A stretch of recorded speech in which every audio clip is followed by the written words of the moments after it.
I so love this type of scholarship, and I know you are going to love it too. So come together, let's discuss the details. There is this particular group of scholarships that is called Graduate Assistantships. And graduate assistantship can come in different forms. In the UK, for instance, it's called studentships.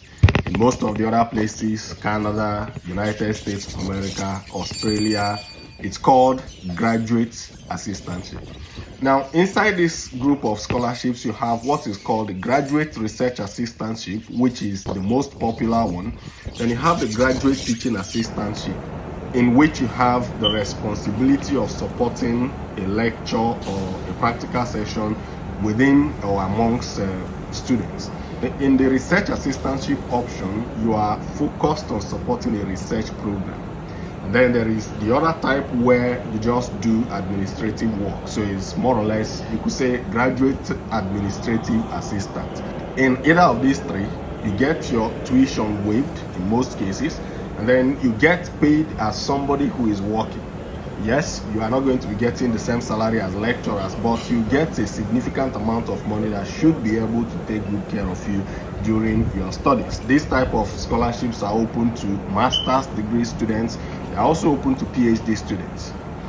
Depending on the nature of the school and the nature and the scope of the research, they may prefer a PhD student over a master's student, but master's degree students also have very good opportunity of getting themselves graduate research assistantship. I'm going to talk more about why this kind of scholarship should be your target, and here are 4 things that make graduate assistantships unique.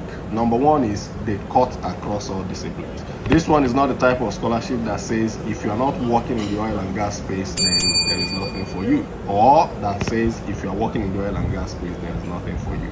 So long as there is a supervisor, somebody who is doing research in that your subject area, you stand a very good chance of finding a research assistantship somewhere.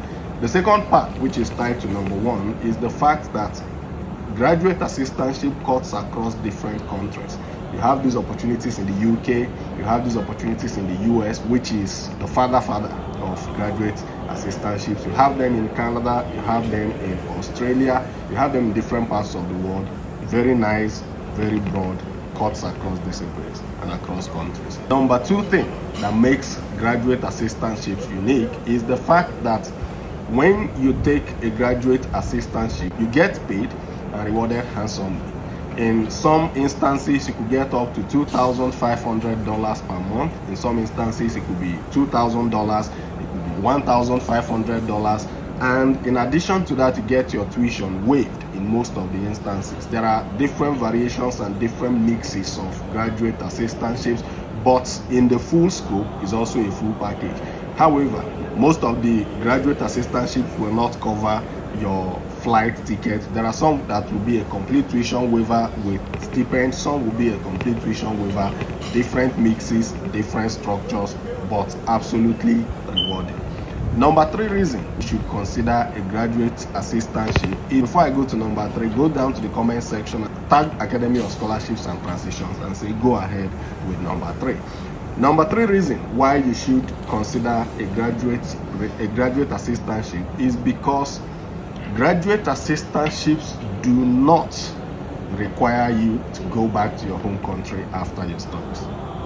I've never seen a graduate research assistantship or graduate teaching assistantship position that mandates you to go back to your country after your studies. Unlike Chevening, unlike Commonwealth, that has that mandatory requirement of you returning back to your home country after your studies, graduate assistantships do not have that requirement. There might be exceptional cases, but in the general broad sense, they do not require you to go back to your home country. Number 4 reason is this. If you take a graduate assistantship, especially the research assistantship option, you are positioning yourself for easy pathway into a postdoctorate position. This is because in most of the instances where you take a graduate research assistantship, you will be working on an industry project or a project that has practical application to the industry. And this means that you are building your capacity to solve real-world problems. In a postdoctorate position, you have that competitive advantage and you would have worked and proven yourself to your supervisor, and that opportunity comes very easily. For these 4 reasons, I would encourage you to start considering graduate assistantship. In the next video, I'm going to be talking about how to position yourself in order to win graduate assistantships or studentships, as the UK prefers to call it. If you are interested in that series, if you are interested in that next video, go to the comment section and tell me that you are interested. Remember always that you can share our videos with your friends. Go ahead and do that just now.